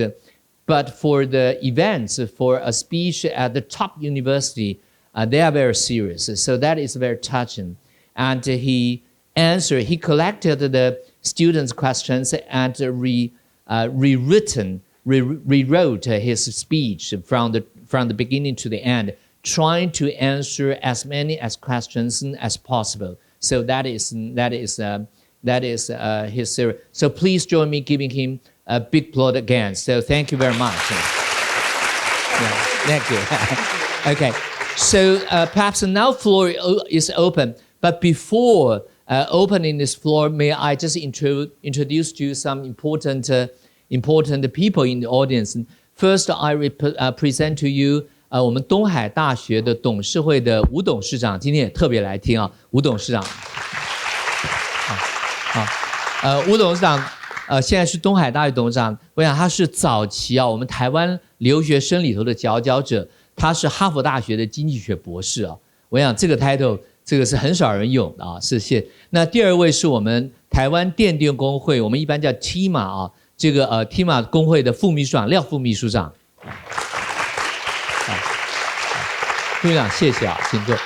我想电电工会，我讲一下，它叫做台湾电子及电器制造工会啊，就是我们所有 IT industry 的那个不是做工 labor 啊，是这个association， 是企业的工会啊，他们代表的是只是台湾 GDP 的20%，对不对？好，我记得那天那个理事长是40啊，对不起啊，失敬了，是40%啊。那么最近我们也在谈一些合作，那么这部分，然后第3位是我们前国安会的咨询委员那个孙阳明孙教授。好，大家这边可能看不到孙教授的这个装束啊，如果大家到前面看就知道，他是每天带着铅块走路的，让我想到那个令狐冲啊。他是脚上都是装了重铅块走路，所以他拿下来的时候是健步如飞啊，健步如飞。好，我在这边另外我想就是您的家人，所以我就不特别介绍了啊。那么现在就开放各位问，那你可以用英文，你可以用中文。Now floor is open to you, so you are invited to ask questions and giving some remarks, but shortly, okay? So please introduce yourself before asking questions or giving remarks, please. 好，一开始都是这样。那如果是这样，我是不是请吴董事长先说几句话？但他们都不说话。通常都要有人暖场一下，学生就开始说话了。Mr. Hartwell, thank you for that comprehensive introduction to domestic politics. If we have further time to conversation, your experience as mayor, it would be very interesting and so on. But I think in light of today's topic, I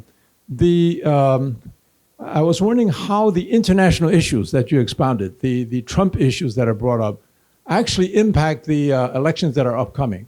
How much are these issues on the minds of the domestic voters?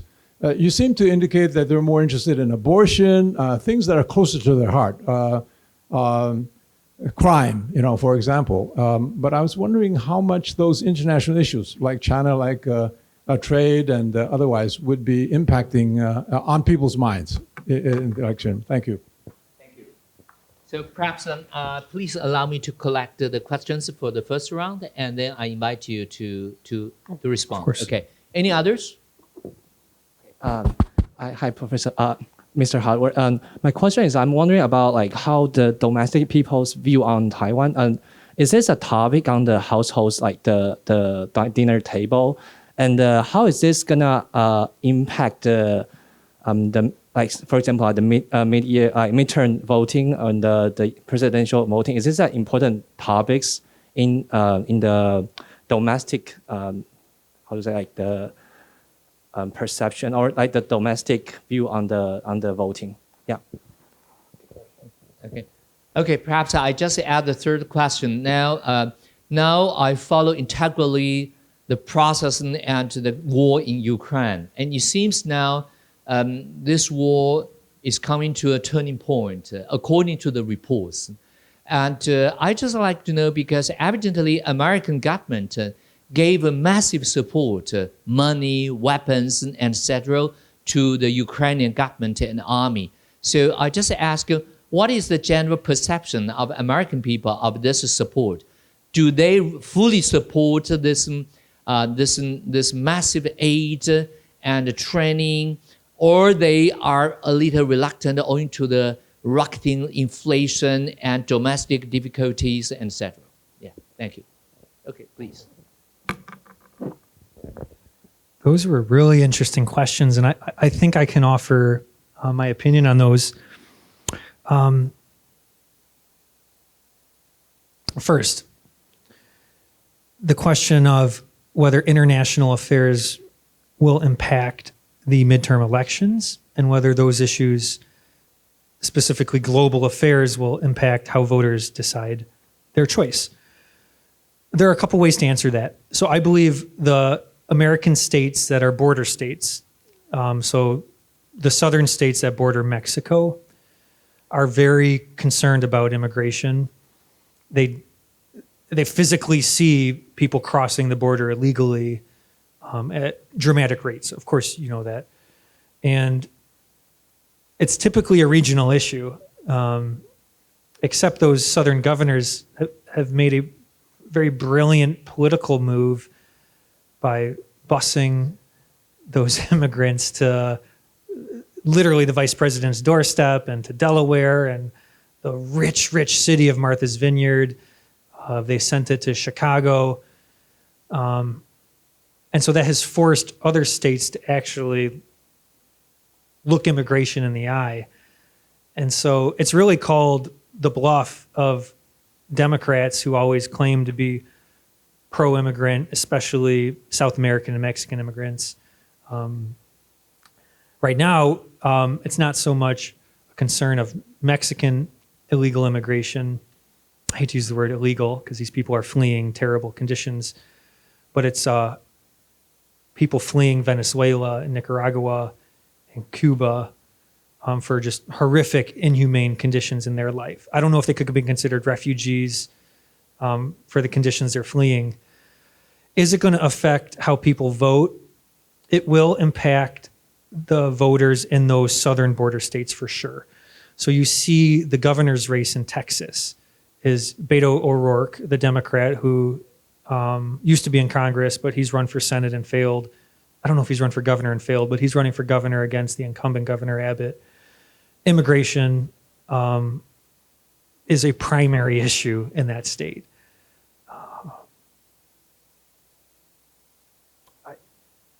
I border Canada. Actually, the way Michigan is shaped, remember, like the palm, Canada is, of course, north of us, but a piece of Canada actually tips below Michigan. So even though Canada's a northern neighbor, we actually drive south to get to Canada. We don't have the border crossings that the southern states do, so there's no sense of urgency. But Michigan has, at least my city, where I live, 20% of the residents were born in another country. I think the American average is like 5%. So where I live is very diverse based on nation of origin. So where I live, international issues are important. And I think that ties into the next question is what's the view of the average American, maybe sitting around their dinner table, but specifically about Taiwan? Do Americans, are they aware of Taiwanese issues and politics? Do they discuss those issues? And will that have any impact on voting? I'm really confused about the actions of our leaders recently on Taiwan. I agree with what President Biden has been saying, and I think most Americans who are aware of Taiwan would say, yes, I am willing to send my son or daughter to go fight for Taiwan. I believe that is a general consensus in America. What I don't understand is why our congressional leaders traveled here 2 months ago. Of course, friendship building is always important. But as my brother-in-law, Steve, we talked about this, is when Nancy Pelosi and the congressional delegation came, it put Taiwan in an unfair middle. Taiwan did not invite Nancy Pelosi, but of course Taiwan could not reject her, right? And so Nancy Pelosi's visit put Taiwan in the middle of the tensions between America and China. And so China is probably too timid and nervous to express its displeasure directly with America, so they'll use Taiwan as a punching bag. And so that was unfair. The days of military operations that China did around the island, actually shooting missiles into they landed into the sovereign waters of Japan even, right? I mean, horrifying. And that was taken on the backs of Taiwanese because what? What did Americans seek to accomplish? I'll tell you cynically, I think you saw what happened is, surprise, Taiwan agreed to what? $1 billion of food purchases from American farmers. So maybe that was Taiwan expressing its willingness to aircraft. Is that what it is? I thought there was some food aid as well. Soybeans or corn or. Food is tiny. Okay. Yeah. Okay. Of course, there was the huge sale of modern aircraft and weapon system, guided missile systems, and that also comes with training, which their heads will explode when again they learn that American military personnel are here training your military. I would say, 5 years ago, Americans were very unaware of Taiwan or the issues across the strait with China. But Trump really brought out such an anti-China feeling in America that Americans are looking at any way to suppress Chinese growth. And Taiwan is a great opportunity for us to feel good about hurting China. And so there are going to be confusing diplomatic conversations. Now, will it affect the elections? No, because I don't think any congressional members are going to come back to Taiwan anytime soon, especially not during the election. And so I don't think that will provoke any war games from China. If there are more war games, or if China does take more aggressive action, maybe their missiles actually land on the shore, then Americans will be awakened and will turn into, a country with the sense of war. And what you find in America, anytime there's a war, that it feels like we are gearing up to a war, we come together, we set politics aside. And you think about 9/11, President George Bush was the president, worst approval ratings in history of president. We hated George Bush. Even the people that voted for him hated George Bush. But when the terrorists, took down those towers and George Bush wore his cowboy hat and took the bullhorn and, he cried with firefighters, I cried with him. And we all felt America's power is going to crush the bad guy. And we will do whatever it takes. Money, blood, we are going to crush the bad guy. And so if China crosses that line, you are going to get that same sentiment out of America. And you could partially thank President Trump for making Americans more aware of the issue in Taiwan. But I promise you, our zeal for blood and this sense of justice and to crush non-democratic systems, it'll come out. And it's probably a very immature, instinctual animal instinct that Americans have for blood. When you're the biggest guy, the bully, it's easy to wield a stick. So I don't think Taiwan will make too big of an impact as long as American politicians stay out. I just broke that rule. I'm an American politician here in Taiwan. But there's no news cameras covering this. So I don't think Taiwan will make an issue unless there's more war games. And Ukraine is such a fascinating study. Universities are going to have to open programs to study this. And so as I just mentioned, that American zeal for blood and willing to send our young men and women to war, it came out with Ukraine. And I remember my wife and I, we were watching the Olympics. The Olympics were in Japan this year. And the new, this international theater of coming together and countries working together for a common good of sport. And we compete fairly and we can shake hands and acknowledge each other's history and effort, was sullied by Russia building up its armies at the border of Ukraine. And it was just this impending cloud and fear in American hearts. Wait a minute. I can't believe there's some imperialistic force in Europe right now that's going to take down a democracy like Ukraine. And so you juxtaposed the peaceful, joyous nature of the Olympics to Russians lining up hundreds of war machines outside the border. I think Americans were ready to go to war. I think Americans were mentally preparing for when the Olympics end, Russians are going to flip a switch, and then our soldiers who are in NATO will enter Ukraine, and we'll die, and we'll fight, and we'll shoot, and we'll kill. I think it was actually surprising to most Americans to learn that Ukraine is not a full ally. They're not a member of NATO. And so it was an interesting time where they slammed on the brakes. We had to realize, our war machine's not going to be activated. We're going to sit on the sidelines. And it almost seems like we're punishing Ukraine for not being our friend soon enough.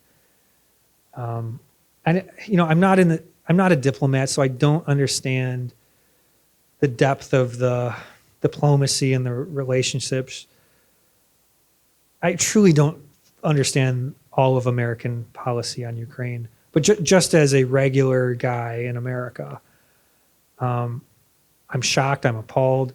And if America finally said it's gone too far, you know, the crimes against humanity are too much, you know, Ukrainians just retook power of a city that Russia now claims is annexed, and Ukraine just found a mass burial site of 400 innocent Ukrainian civilians. So eventually, I feel like, when does the line cross where we can't play this diplomatic game of, sorry, Ukraine, you're not our ally, to where we actually have to go in like the Allied forces did in World War II? I don't know. I don't think I'm smart enough to understand when we cross that line. But I'll tell you, the political will is there. And you've seen that with all of the congressional authorizations of aid to Ukraine. Overwhelming support. You know, there may be some exceptions in the U.S. Senate where some of the Republicans are against any war or any intervention. They just truly want spending to happen in America. So it doesn't matter what the conflict or the issue is, no matter how altruistic it is, keep money in America. But that's a minority political view. Eventually, you're either going to see the war just become so inhumane that we have to act. But we didn't really act in Syria. I mean, the crimes against humanity in Syria, what did we really do?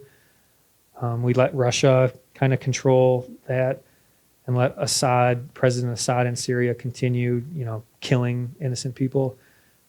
Does America just sit back and watch Ukraine fall apart like that? What's interesting is what I have studied about Ukraine is the regions that Russia is focusing on now. Before the war, they polled those residents, and they were mostly, you know, maybe 50-50, I can't remember the numbers, favorable of Russian heritage. And so I understand why Russia is targeting some of those Russia-beloved regions of Ukraine. But it's silly for Russia to claim all of Ukraine, because the western regions of Ukraine that border Poland and Hungary are definitely more pro-European. So will American support with food aid and weapons continue in Ukraine for the near term? Yes. Yes. Okay, thank you. Now, okay, 1, 2, 3. 1 first. 1, 2, 3, 4. Okay, gentlemen. For sharing, Dr. Hartwell, I'm graduate school from National Development and Master. So I think that based on your experience both in lawyer career and judge, what do you think next year Taiwan is going to practice the citizen judge system, which means that citizens will be able to participate in criminal trials next year. So what's your perspective of this policy? And then maybe you can share some, you know, advice for us, the citizen judge system in Taiwan next year. So I just want to ask you that maybe you have some advice that in judicial advice. Thanks. That's a judicial reform in Taiwan, because we have this continental system, but now we try to introduce some the jury system into the court. So what's your opinion? So that's a question. Okay, the second, yes, 1, 2, okay. Jury system, yes. Okay, I'm Yuchen Sophie Chen from political science, political theory. And my question is, judging by how U.S. helped in Afghanistan and Vietnam, how can we ensure that if the U.S. troops help Taiwan, it will work out for the better? Or will the U.S. just like maybe like after a few years and their fervor dies down and they just leave us and we just get completely smashed by China? Okay, so Vietnam experience, right? Sophie. Okay, yeah, okay, yes. Thank you, sir, for your speech. My name is Namvon Khai from the Department of Political Science. By the time the issue of race and sexual has progressively become controversial inside the U.S. politics, such as the abortion rights problem, So, sir, do you think that the whole U.S. political atmosphere will somehow being foreseen by individual as a wider controversy-dominated ambition than the threat of China and other overseas issues which may affect the state of U.S.? Okay. Yeah, so you mean the immigrants or the... So because we didn't fully understand your question. I mean that will sir think that the U.S. political atmosphere will be dominated by the civil rights issue rather than the issue which is happens in overseas, which is neither Taiwan issue or the Ukraine war issue. Okay, domestic and overseas. Okay, interaction. Okay, yes.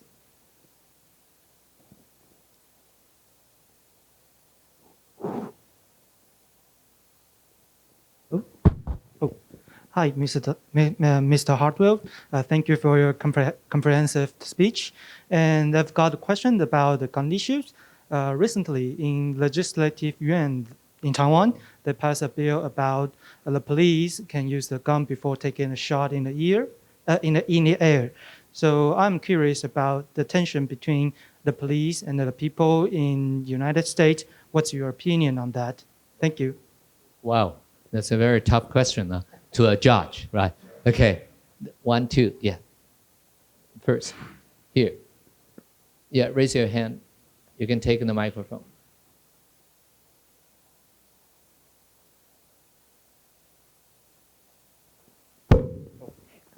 Good evening, Mr. Hartwell. I'm a student from International Relations, and I have 2 questions. And recently, I was doing some research regarding to Afghanistan. You have mentioned that I believe that the withdrawal from Afghanistan is a tragedy and it was a failure. However, it is a consensus between Taliban, Trump administration, and also Biden to withdraw all the troops from Afghanistan. So I believe we can say that it is the obligation for U.S. to pull out from Afghanistan. However, do you also think that it is an obligation for U.S. to take care of the 97% of Afghanistan helpers, in your opinion? And the second question is that we can notice that during the election, many experts predict that Biden will take another approach than Trump, is to repair the damage caused by Trump. However, we can see that Biden and Trump have very similar foreign policy until now. Like, he did not really rejoin all those international institutions Trump dropped out.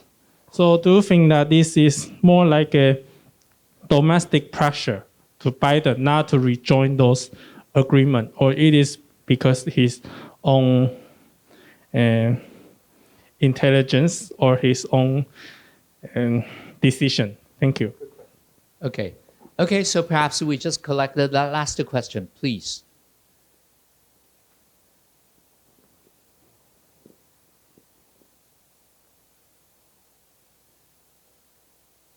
Yeah, just talk directly. Yes. So, good evening, Mr. Hartwell. So I'm actually from the Department of the Climate Change and Sustainable Development. So I'm more concerned about like the carbon neutral policy that the U.S. are claiming to aims on till 2050. So I'm thinking about like, cause like you mentioned about like the extremism in U.S. and also like the ideology fight between different parties. What is your concern and what is your goal if you are a future senator? What you're gonna do in the futures, or any opinion about the situation about there's a lot of climate denial in U.S. and how you're going to fix that? Okay, thank you very much. And any others? Wow, perhaps the last question, the lady. Hello, Mr. Hartwell. I'm a poli-sci student, and you mentioned that you own a gun in your speech, and I don't understand why guns are so important for American people. I believe most Taiwanese people here do not have guns, and I do understand Republicans feel very strongly about guns. You set aside your position as a judge. A Democrat like you still owns a gun. I don't know why Democrats will own a gun. Do you think it aligns with your political stance? And do you think most Democrats will agree with people have the right to own guns? Thank you. Okay, so I have to stop here because I have collected 8 questions. It's a bombing to our guest speaker. And time is up, so I just get your permission to extend to 15 minutes. That's okay for you? Of course. Of course. Okay. So I just invite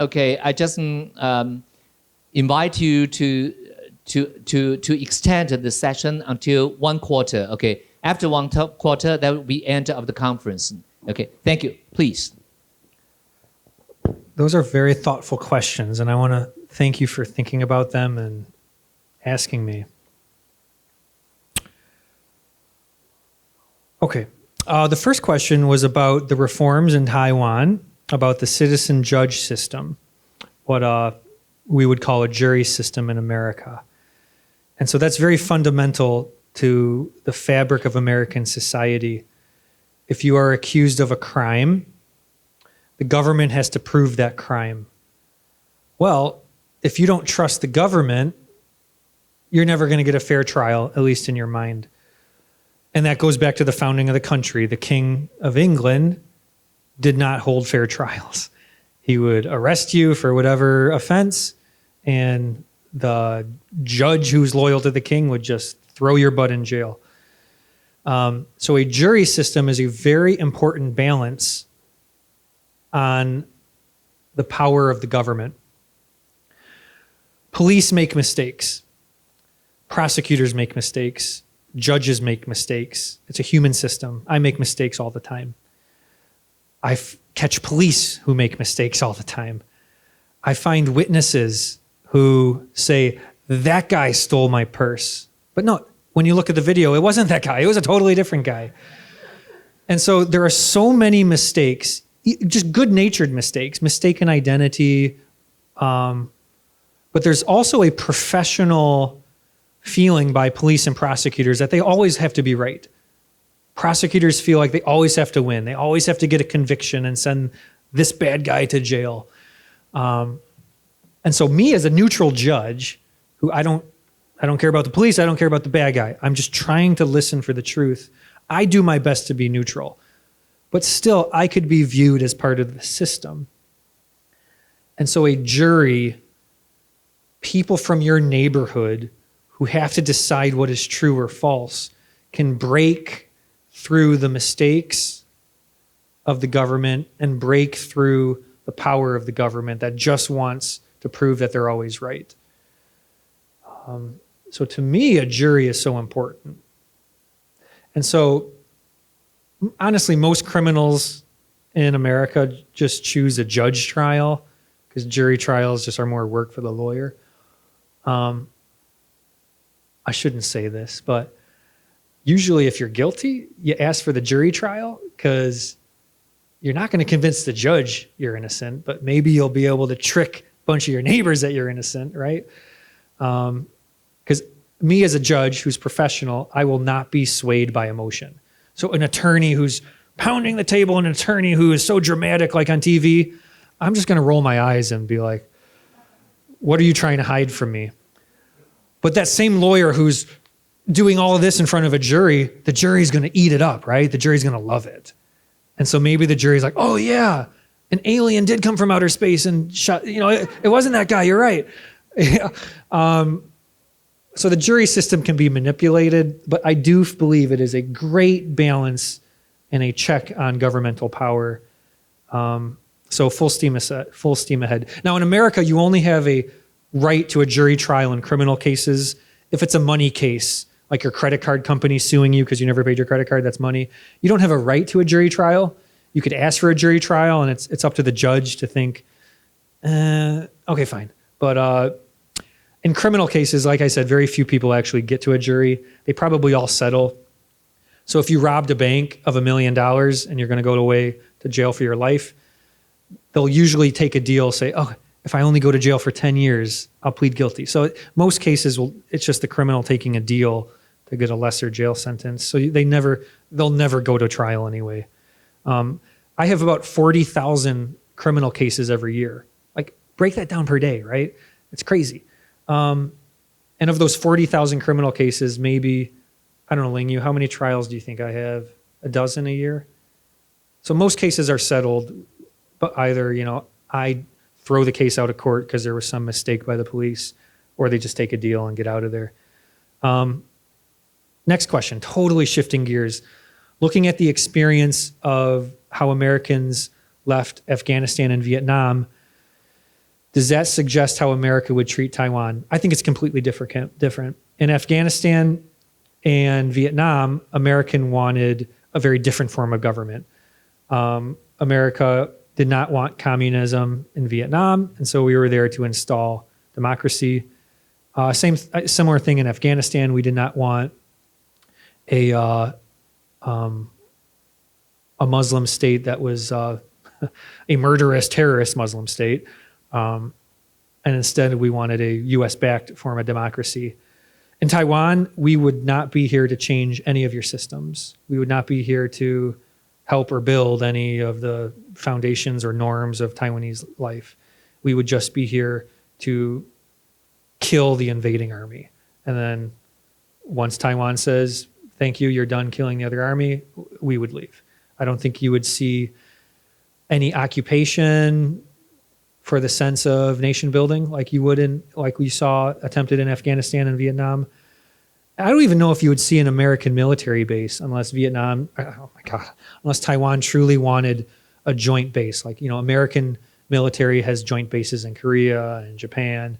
I don't even know if you would see that here, perhaps, but it would be, in my opinion, up to the Taiwanese government to choose that, to choose the future of American presence or influence. But I don't think there'd be any influence. We're not going to change anything here. Next question, what domestic issues, what controversies domestically will rise to the top this election season? You mentioned abortion or civil rights issues or issues in Ukraine or Taiwan. It's so regional. I mean, like we talked about, the border states will be worried about immigration. My state, the big issue is abortion. Now, you'll see a lot of civil rights as an important issue, but I don't think civil rights bring out a lot of extremist opinions. So I find that the candidates moderate their tone when it comes to civil rights. And they try to find neutral ground that we all agree with. Like, oh, we all agree on freedom of speech. We all agree on access to government. And Ukraine and Taiwan are issues as long as it continues to be expensive and the thought of Americans sending men and women to die. I don't know if it'll tip the scales in the election. I think abortion will change the results of many elections. Immigration will change the results of many elections, but the other issues are probably secondary on the list of why I'm voting for whoever. This was a question I was not aware of, is that in Taiwan, it's being considered or adopted to allow police to shoot people. Is that right? Instead of just a warning shot? Did I understand that policy? In emergencies. So in America, police are authorized to use deadly force if the police are presented with deadly force. So if someone pulls a gun on a police officer, that police officer needs to act quickly to save his life, right, or her life. The police officer can also use deadly force if the police officer is worried that someone else is going to get killed.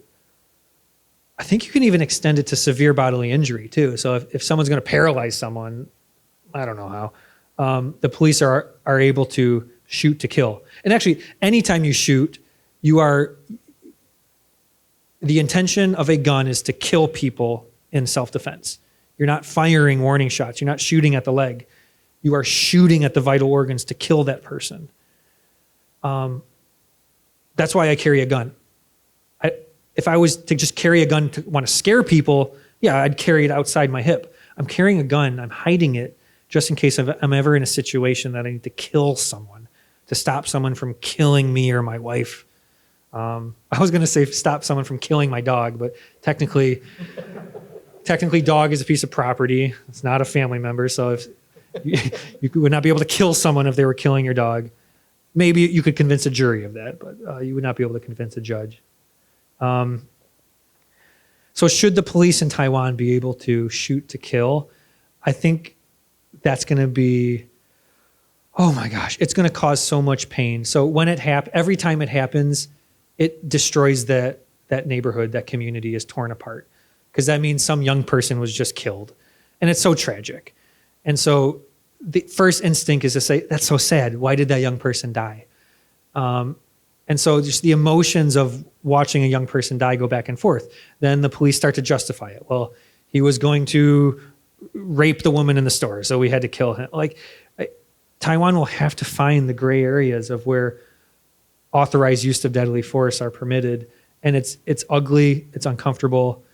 But I think, of course, police need to be carrying weapons. I don't think they need military weapons. They don't need the giant assault rifles or missile launchers, but they need some way to stop. I mean, Taiwan has violent gangs who have guns. And so if that violent gang is knocking on your door and is going to murder your wife because they just want to steal something from you, if the police are there, they should be able to stop that murder from happening. And in America, that's what we think is we feel that we should have the right to defend ourselves. So we call it the Castle Doctrine. If you break into my house, I have the right to kill you, no questions asked.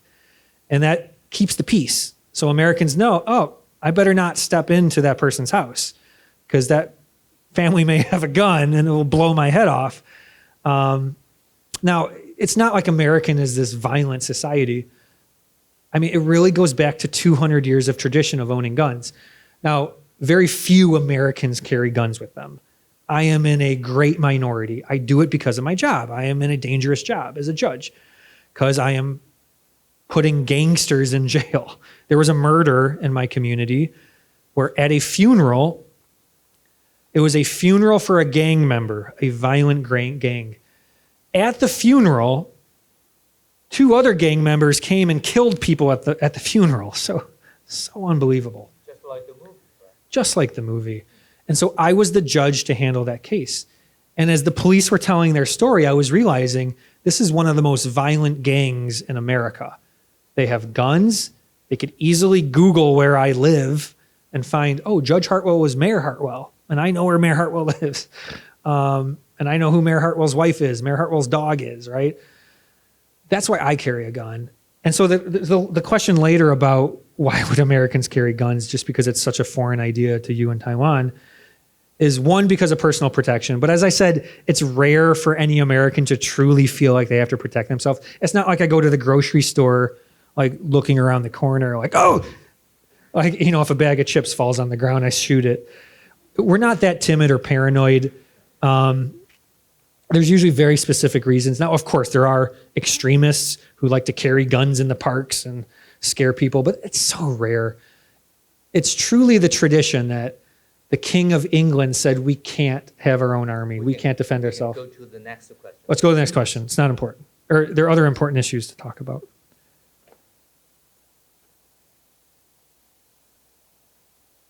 The question was, what's my opinion on taking care of the 97% of the Afghan diplomats and aides who helped America over the last 20 years, but we left? Yes, I feel like we have a moral obligation, if not a legal obligation. I believe that if we lose a war and we're going to get our soldiers out of there because our soldiers would be murdered by the winning army or imprisoned unfairly. And the same thing's happening to the people the Afghan citizens who helped us. They're going to get murdered. And so, yes, America has a moral obligation to bring those people, if those people want, out of Afghanistan. Question was about Biden. Is he going to take the approach to repair the damage by Trump? And and you noted that specifically Biden has not really changed much on foreign policy. It's not because Biden hates the world or distrusts the world. Like Trump had a very xenophobic, I don't trust those guys. China's going to come and take everything. Russia's going to take out. Like Trump was telling us, be afraid of other countries. Biden is completely different. So yeah, Biden has not joined international organizations. Like what is the one group called the Quad? Is it Japan, India, America, and maybe Australia or something? I can't remember.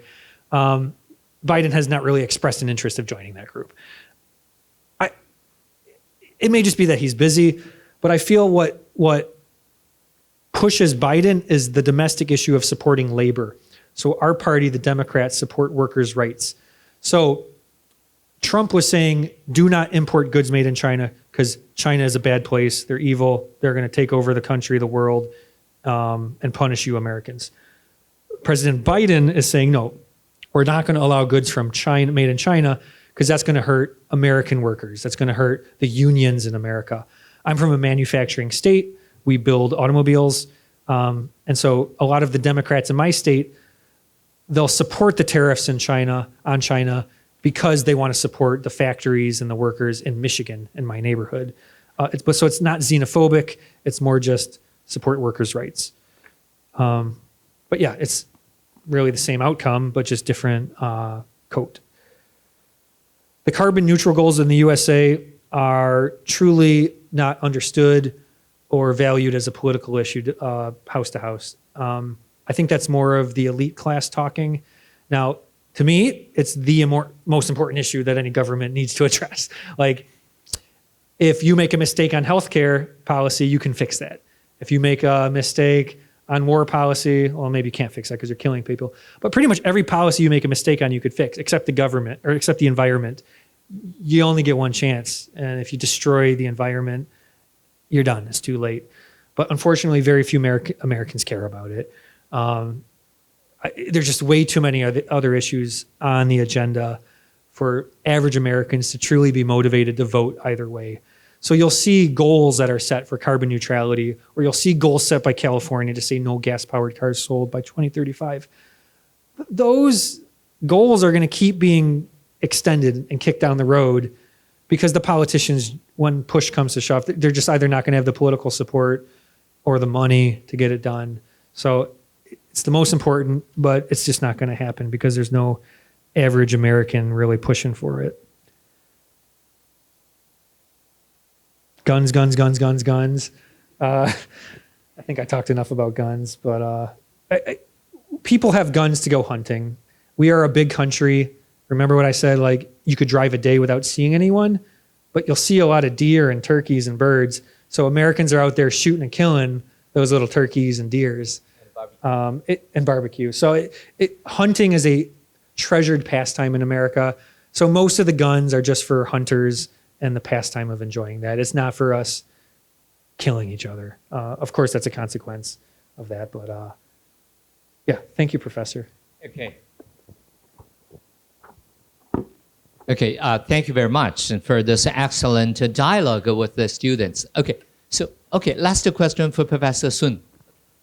Thank you, Mr. Hartman. And a simple, I need to say something, a simple clarification. I did not work for NSC. I cooperate with NSC, used to be, okay? I would like to know from a view of a judge, could you make a kind of a comment or you can tell your feeling about the September 15th lecture by, that's a Labor Day, of the United States by the Joe Biden, President Joe Biden's lecture, when he was in the Philadelphia, and give a strong bash to the face of the previous president. Yeah. So that was a rare example of President Biden playing to the extremists in our party. It's rare for a president to dwell and focus on their predecessor. Like, why look back? Why bash the guy before you? But my party is so preoccupied with President Trump. But President Biden, he rarely indulges that anger that members in the Democrat Party have for President Trump, except this speech. I was shocked by the physical presentation of that speech. If you watch the speech, it was at night, so it was dark, and he was outside, so it was dark. And it was Independence Hall, where I think the Constitution was drafted, the Declaration of Independence was drafted in Philadelphia. I think the Liberty Bell is out there. And because it was outside dark, they illuminated the background with red lighting. And when they zoomed in on President Trump, it looked like the gates of hell, like this red, and it made him look evil. And then you listen to his speech and he's just saying, President Trump and his supporters are bad and they will bring destruction to this country. It scared me because I don't like presidents whipping up fear. I don't like presidents playing to those emotional, instinctual parts of life, right? It was fun for a lot of Democrats to say, yeah, finally Biden's back, he's strong. President Trump kicked down his enemies, now we got Biden kicking down his enemies. But I really don't like it. So I think it was a calculated speech for politics to inspire people between the primary elections and the general election to just say, yeah, let's go out because Trump's army is going to come back. So I think it's just political. I really hope Biden doesn't continue that tone. I really think the substance of that speech was lost on the visual and just the anger posed to, it's half of America are Republicans and a good percent of those Republicans are Trump supporters. So Biden should go back to saying, I represent all of you. I'm going to try to help all of you. I don't care if you like Trump. I care that you're an American. So I hope Biden goes back to that. He is a statesman. He needs to go back to that. Even if the other party brings him down to that level, he needs to resist and he needs to ascend. And I hope he changes his tune. Fascinating analysis. Thank you very much. And perhaps before putting and terminating the session, I'd like to explain the reasons why approaching Mr. Hartwell, because he's from Michigan and he's part of the team of the governor too. He was. So I try to, because now the National Taiwan University is establishing in cooperation with the UCLA, a summer institute on American society study next year. We hope to inaugurate the summer institute, postponed already by the pandemic for 2 years, to next year in early July at NTU. And the reason of this foundation of the summer institute aims to deepen and widen our understanding, a real understanding of the American society, not only American Taiwan policy or American foreign policy, but the American society itself, because that is the base of the American international behavior. But in Taiwan, we rarely have these opportunities to really understand the domestic, the societal American. So that is why, and I invited Mr. Hartwell to invite his governor, Whitmer, Madam Whitmer, to come to participate in the inauguration of the Summer Institute next year after he's re-elected in midterm in November. Okay, so and he promised to hand over this invitation to his governor on his return. So that is the reason why I approached him to give NTU a favor to invite more American politicians and leaders, elite, to Taiwan and to deepen and widen our knowledge of the United States, which is so important to us. But we have very limited knowledge of the real American. We know some pop music and movies, perhaps some U.S.-Taiwan relationship, but we never really focus our attention on American society, domestic politics, and American mindset. And that is important for us. So that is why I approached him and invited him to give such a wonderful speech today. So please join me giving a real big applause to Mr. Hartwell. Thank you very much. Thank you. Okay, thank you. Okay, thank you. Thank you. Have a good night. Thank you very much for you to stay with us until the end. Thank you very much. And thank you for our team, Decent, Okay, and Amy, yeah, and a very good job. Thank you.